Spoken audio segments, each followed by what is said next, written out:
Hello everyone, welcome back to my YouTube channel. ಎಲ್ಲರೂ ಹೇಗಿದ್ದೀರಾ? ಚೆನ್ನಾಗಿದ್ದೀರಾ ಅಂತ ಅಂದ್ಕೊಂಡಿದ್ದೀನಿ. ನಾನು ಕೂಡ ತುಂಬಾ ಚೆನ್ನಾಗಿದ್ದೀನಿ. ಆ್ಯಂಡ್ ಇನ್ನೂ ಯಾರ್ಯಾರು ನನ್ನ ಯೂಟ್ಯೂಬ್ ಚಾನಲ್ಗೆ ಸಬ್ಸ್ಕ್ರೈಬ್ ಮಾಡಿಲ್ಲ, ದಯವಿಟ್ಟು ಸಬ್ಸ್ಕ್ರೈಬ್ ಮಾಡಿ. ಆ್ಯಂಡ್ ಶೇರ್ ಕಮೆಂಟ್ ಮಾಡೋದಂತೂ ಮರಿಬೇಡಿ, ಪ್ಲೀಸ್ ಸಪೋರ್ಟ್ ಮಾಡಿ. ಆ್ಯಂಡ್ ಇವತ್ತು ನನ್ನ ಹಸ್ಬೆಂಡ್ ರೆಡಿಯಾಗು ಆಚೆ ಹೋಗೋಣ ಅಂತ ಹೇಳಿದ್ರು. ಬಟ್ ಎಲ್ಲಿ ಕರ್ಕೊಂಡು ಹೋಗ್ತಿದ್ದಾರೆ ಅಂತ ನಮಗೂ ಗೊತ್ತಿರಲಿಲ್ಲ.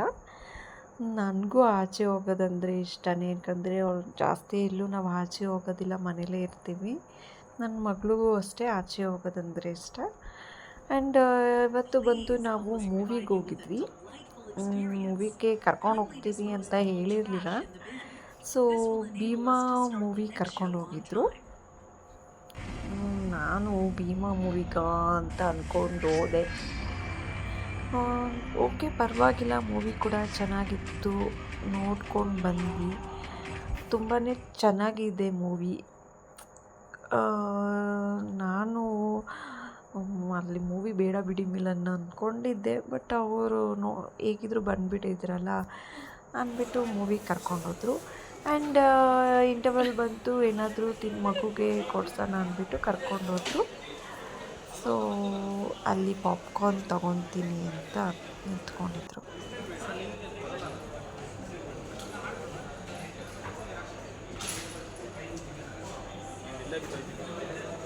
ಚಿನ್ನಮ್ಮನಿಗೆ ಆಟ ಆಡಿಸ್ತಾಯಿದ್ರು. ನೀನು ಇಲ್ಲೇ ಇರು, ಬರಬೇಡ, ಇಲ್ಲೇ ಇರು, ನಾವು ಹೋಗ್ತೀವಿ, ಇಲ್ಲೇ ಕುತ್ಕೊ ನೀನು ಅಂತ ಎಲ್ಲನ ಆಟ ಆಡಿಸ್ತಿದ್ರು. ಅವಳು ಒಂದು ಸ್ವಲ್ಪ ಚೆನ್ನಾಗಿತ್ತು ಆವತ್ತಿನ ಡೇ, ಸ್ವಲ್ಪ ಎಂಜಾಯ್ ಮಾಡಿದ್ಲು. ಅವಳು ತುಂಬ ದಿನ ಆದಮೇಲೆ ಆಚೆ ಬಂದಿದ್ದು. ಈ ಥರ ಎಲ್ಲೂ ಅವಳನ್ನ ಜಾಸ್ತಿ ಕರ್ಕೊಂಡು ಹೋಗಿಲ್ಲ, ಯಾವುದು ಮಾಲ್ಗೆ ಅದಕ್ಕೆ ಎಲ್ಲ. ಇವಳದು ಈ ಮೂವಿ ಬಂದ್ಬಿಟ್ಟು ಸೆಕೆಂಡ್ ಮೂವಿ.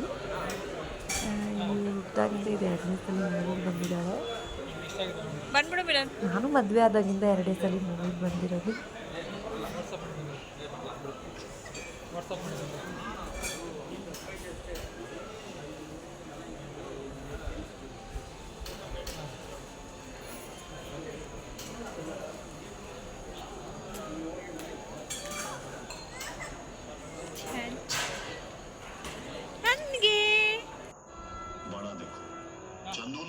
ಅವಳಿಗೆ ಜಾಸ್ತಿ ಕೊಡ್ತಾ ಇರಲಿಲ್ಲ ಪಾಪ್ಕಾರ್ನು. ಒಂದ್ಸಲ ಜಾಸ್ತಿ ಕೊಟ್ಬಿಟ್ಟು ಸ್ವಲ್ಪ ವಾಮಿಟ್ ಆಗಿಬಿಟ್ಟಿತ್ತು ಲಾಸ್ಟ್ ಟೈಮ್ ಅಂದ್ಬಿಟ್ಟು ಇವಾಗ ಜಾಸ್ತಿ ಕೊಡ್ತಾ ಇರಲಿಲ್ಲ, ಎಲ್ಲೋ ಒಂದೊಂದು ಕೊಡ್ತಾಯಿದ್ರು. ಆ್ಯಂಡ್ ಈ ಮೂವಿಲಿ ಈ ಫೈಟ್ ಬಂದ್ಬಿಟ್ಟು ತುಂಬ ಭಯಂಕರವಾಗಿರೋ ಫೈಟ್ ಅನ್ಬೋದು. ಹೋಗಿ ನೋಡಿ, ಚೆನ್ನಾಗಿದೆ ಮೂವಿ. ಆ್ಯಂಡ್ ಒಂದು ಒಳ್ಳೆ ಮೆಸೇಜ್ ಇದೆ, ಯೂತ್ಗೆಲ್ಲ ಒಂದು ಒಳ್ಳೆ ಮೆಸೇಜ್ ಕೊಟ್ಟಿದ್ದಾರೆ. ಹೋಗಿ ಮೂವಿ ನೋಡಿ, ಚೆನ್ನಾಗಿದೆ. ಆ್ಯಂಡ್ ಹಾಗೆ ಮೂವಿ ಮುಗಿಸ್ಕೊಂಡು ಹಾಗೆ ಬಂದ್ವಿ. ಫುಡ್ ಕೋರ್ಟ್ಗೆ ಹೋಗೋಣ ಅಂತ ಬರ್ತಿದ್ವಿ. ಅಲ್ಲಿ ಇದು ಫಿಶ್ ಇಟ್ಟಿದ್ರು, ನನ್ನ ಮಗಳಿಗೆ ಫಿಶ್ ಅಂದರೆ ತುಂಬಾ ಇಷ್ಟ. ಅದನ್ನು ನೋಡಿಕೊಂಡು ಒಂದು ಸ್ವಲ್ಪ ಹೊತ್ತು ಟೈಮ್ ಪಾಸ್ ಮಾಡ್ತಾಯಿದ್ಲು.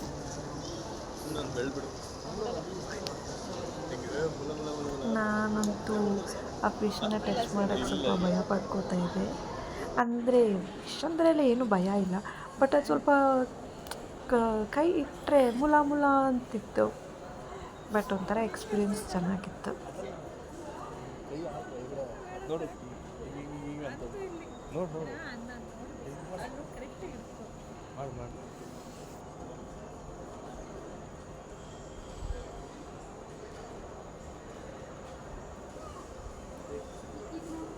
ಚಿನ್ನಮ್ಮ ನೋಡಿ ಹೇಗಿರ್ತಿದ್ದಾಳೆ, ಅವಳಿಗೆ ಸ್ವಲ್ಪನೂ ಭಯನೇ ಅನ್ನೋದೇ ಇಲ್ಲ, ಹಾಗೆ ಇಡ್ತಾ ಇದ್ಲು. ಬಟ್ ಲಾಸ್ಟಲ್ಲಿ ಸ್ವಲ್ಪ ಕಚ್ಬಿಡ್ತು. ತಿರ್ಗಾ ಅವಳು ಟಚ್ ಮಾಡೋಕ್ಕೆ ಹೋಗಲಿಲ್ಲ, ಮೀನಲ್ಲಿ ಕೈ ಇಟ್ಟಕ್ಕೆ ಹೋಗಿಲ್ಲ ತಿರ್ಗಾ. ಸರಿ ಬಾ ಹೋಗೋಣ.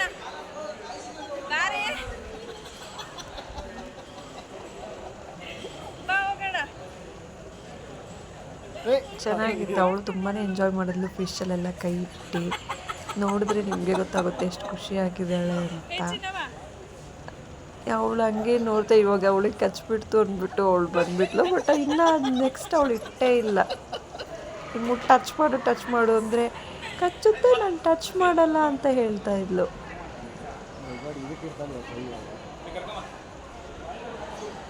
ಟಚ್ ಮಾಡು ಬಂಗಾರಿ ಅಂತಿದ್ದೆ ನಾನು. ಕಚ್ಚುತ್ತೆ ಕಚ್ಚುತ್ತೆ ಅಂತಿದ್ಲು, ಟಚ್ ಮಾಡಿರಲಿಲ್ಲ. ಆಮೇಲೆ ಈ ಕಡೆ ಬಂದ್ಲು. ಅಲ್ಲೇನ್ಕೆ ಹೋಗ್ತಿದ್ಯಾ?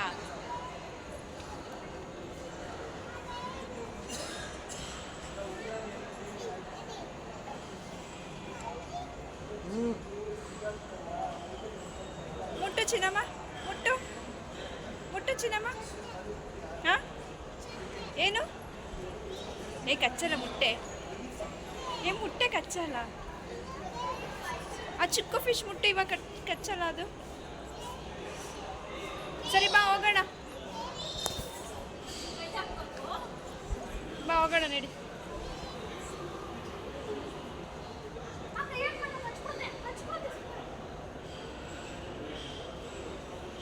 ಹೋಗೋಣ ಬಾ. ಆ್ಯಂಡ್ ಇದನ್ನೆಲ್ಲ ಮುಗಿಸ್ಕೊಂಡು ಬಾರೆ ಅಂದರೆ ಬರ್ತಾ ಇರಲಿಲ್ಲ. ಹೆಂಗೋ ಕರ್ಕೊಂಡು ಹೋದೆ. ಫುಡ್ ಕೋರ್ಟ್ಗೆ ಹೋದ್ವಿ. ಆ್ಯಂಡ್ ನನ್ನ ಮಗಳಿಗಂತೂ ತುಂಬ ಎಂಜಾಯ್ ಮಾಡ್ತಿದ್ಲು. ಆ್ಯಕ್ಚುಲಿ ಅದು ನನ್ನ ಮಗಳು ಡೇನೆ ಅಂತಲೇ ಹೇಳ್ಬೋದು. ಅವಳಿಗೆ ಫ್ರೆಂಚ್ ಫ್ರೈಸ್ ಎಲ್ಲ ಕೊಡಿಸಿದ್ದು ಫಸ್ಟ್ ಟೈಮ್. ಇದು ಕೊಡಿಸಿದ್ದು ನಾವು ಆಚೆ ಫುಡ್ ಎಲ್ಲ ಕೊಡೋದಿಲ್ಲ ಅವ್ಳಿಗೆ. ಏನು ಮನೇಲಿದೆ ಅದು ಮಾತ್ರ ಕೊಡ್ತೀವಿ ಅಷ್ಟೇ. ಫಸ್ಟ್ ಟೈಮ್ ಫ್ರೆಂಚ್ ಫ್ರೈಸ್ ತಿಂತಿದ್ಲು. ತುಂಬ ಎಂಜಾಯ್ ಮಾಡಿಕೊಂಡೇ ತಿಂದಳು. ಹಂಗೆ ನಾನು ಅವಳಿಗೆ ಅಂತ ಅವ್ರ ಡ್ಯಾಡಿ ತೊಗೊಂಬಂದಿದ್ರು. ನಾನು ಸ್ವಲ್ಪ ಹಂಗೆ ಒಂದೊಂದು ಎತ್ಕೊಂಡು ತಿಂತಿದ್ದೆ. ನನಗೂ ಅಷ್ಟೇ ತುಂಬ ದಿನವೇ ಆಯಿತು ಆಚೆ ಹೋಗಿ. ಆ್ಯಂಡ್ ಚೆನ್ನಾಗಿತ್ತು ಅವತ್ತಿನ ಡೇ ತುಂಬಾ. ಆ್ಯಂಡ್ ಪಿಜ್ಜಾ ಕೊಡಿಸಿದ್ರು ನನ್ನ ಹಸ್ಬೆಂಡು.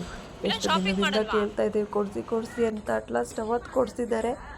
ಎಲ್ಲ ತಿಂದು ಮುಗಿಸಿ ಮ್ಯಾಕ್ಸ್ಗೆ ಹೋದ್ವಿ ಏನಾದರೂ ತಗೊಳ್ಳೋಣ ಅಂತ. ನನಗೆ ಅಲ್ಲ, ನನ್ನ ಹಸ್ಬೆಂಡು ಬಟ್ಟೆ ತೊಗೊಬೇಕು ಅಂತ ಅಂತಿದ್ರು. ನನಗೆ ಮಗಳಿಗೆ ಏನೂ ಕೊಡಿಸಿರ್ಲಿಲ್ಲ. ಯಾಕಂದರೆ ನಾವು ಆನ್ಲೈನಲ್ಲೇ ಆರ್ಡರ್ ಮಾಡ್ಕೋತೀವಿ. ಅವರು ಆನ್ಲೈನಲ್ಲಿ ಏನೂ ಆರ್ಡರ್ ಮಾಡಿರಲಿಲ್ಲ. ಸೊ ಮ್ಯಾಕ್ಸ್ಗೆ ಹೋದ್ವಿ. ಅವ್ರಿಗೆ ಮ್ಯಾಕ್ಸಲ್ಲಿ ಏನೂ ಅಷ್ಟೊಂದು ಕಲೆಕ್ಷನ್ ಸಿಗಲಿಲ್ಲ. ಪಕ್ಕದಲ್ಲೇ ಅನ್ಲಿಮಿಟೆಡ್ ಇತ್ತು. ಅನ್ಲಿಮಿಟೆಡ್ಗೆ ಬಂದ್ವಿ. ಒಂದು ಸ್ವಲ್ಪ ಸೆಲೆಕ್ಟ್ ಮಾಡಿಕೊಂಡ್ರು. ಸೆಲೆಕ್ಟ್ ಮಾಡಿ ಟ್ರಯಲೆಲ್ಲ ನೋಡಿ ಓಕೆ ಆಗಿದ್ದೆಲ್ಲ ತಗೊಂಡು ಬಂದ್ವಿ. ತಸ್ವಿ ಮಾತ್ರ ಅಲ್ಲಿ ಶಾಪಿಗೆ ಹೋದಾಗ ಒಂದು ಜಾಗದಲ್ಲಿ ಇರಲಿಲ್ಲ. ಅಲ್ಲಿ ಇಲ್ಲಿ ಸುತ್ತಾಡ್ತಾ ಇದ್ಲು. ನಾನು ಅವಳನ್ನ ಏನು ರೆಸ್ಟ್ರಿಕ್ಷನ್ಸ್ ಮಾಡಿಲ್ಲ, ಆಟಾಡ್ಕೊಳ್ಳಿ ಅಂತ ಸುಮ್ಮನೆ ಬಿಟ್ಟಿದ್ದೆ. ಈ ಥರ ಶಾಪಿಂಗ್ ಎಲ್ಲ ಬಂದಿರೋದು ಅವಳು ಫಸ್ಟ್ ಟೈಮು. ಅವಳು ಹುಟ್ಟಿದಾಗಿಂದ ಬಂದಿರಲಿಲ್ಲ. ಇವಾಗಲೇ ನಾವು ಆಚೆ ಕರ್ಕೊಂಡ್ಬಂದಿದ್ದೆ ಅವಳು ಫಸ್ಟ್ ಟೈಮು. ಆ್ಯಂಡ್ ಅವಳು ಎಲ್ಲೇ ಹೋದ್ರೂ ಯಾರನ್ನಾದ್ರೂ ಫ್ರೆಂಡ್ ಮಾಡ್ಕೊಬಿಡ್ತಾಳೆ. ನಮ್ಮ ಮನೆ ಹತ್ರ ಮಕ್ಕಳಿಲ್ಲ. ಸೊ ಆಚೆಗಡೆ ಹೋದರೆ ಯಾರಾದರೂ ಮಕ್ಕಳು ಸಿಕ್ಕಿದ್ರೆ ಅವ್ರ ಜೊತೆ ಅಣ್ಣ ಅಂತ ಹೋಗ್ತಾಳೆ, ಅಥವಾ ಅಕ್ಕ ಅಂತ ಹೋಗ್ತಾಳೆ. ಆ್ಯಂಡ್ ಇಲ್ಲೊಬ್ರನ್ನ ಫ್ರೆಂಡ್ ಮಾಡ್ಕೊಂಡಿದ್ಲು. ಅವ್ರ ಜೊತೆನೂ ಸ್ವಲ್ಪ ಹೊತ್ತು ಮಾತಾಡ್ಕೊಂಡು ಆಟಾಡ್ಕೊಂಡಿದ್ಲು.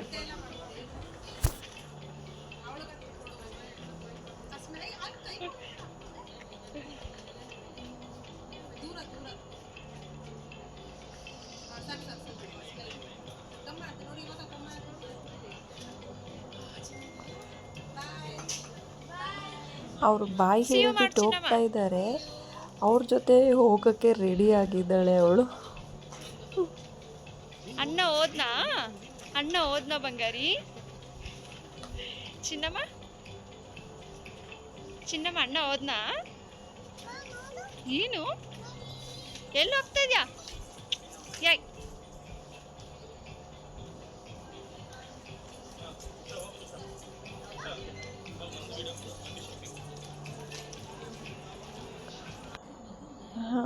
ಶಾಪಿಂಗ್ ಎಲ್ಲ ಮುಗೀತು. ಬಿಲ್ ಕೌಂಟ್ರಲ್ಲಿ ನಿಂತ್ಕೊಂಡಿದ್ವಿ. ಅವರು ಕ್ಲೋತ್ ಫೋಲ್ಡ್ ಮಾಡ್ತಿದ್ರು. ಅಲ್ಲೇನೋ ಚೆಕ್ ಮಾಡ್ತಿದ್ರು ಅಂದ್ಬಿಟ್ಟು ಒಂದೆರಡು ನಿಮಿಷ ಹಂಗೆ ವೆಯ್ಟ್ ಮಾಡ್ತಿದ್ರಿ.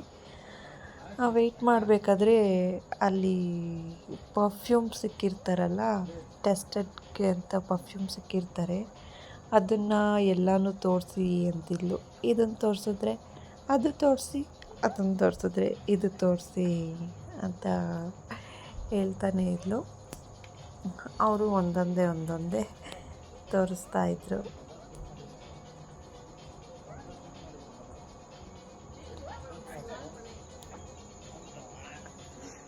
ಆ್ಯಂಡ್ ಶಾಪಿಂಗ್ ಮುಗಿಸ್ಕೊಂಡು ಮನೆಗೆ ಹೋದ್ವಿ. ನಿಮಗೇನಾದರೂ ಈ ವಿಡಿಯೋ ಇಷ್ಟ ಆಗಿದ್ದರೆ ದಯವಿಟ್ಟು ಲೈಕ್ ಮಾಡಿ, ಶೇರ್ ಮಾಡಿ, ಕಮೆಂಟ್ ಮಾಡಿ. ಪ್ಲೀಸ್ ಸಪೋರ್ಟ್ ಮಾಡೋದಂತೂ ಮಿಸ್ ಮಾಡಬೇಡಿ. Thank you all. ಬಾಯ್.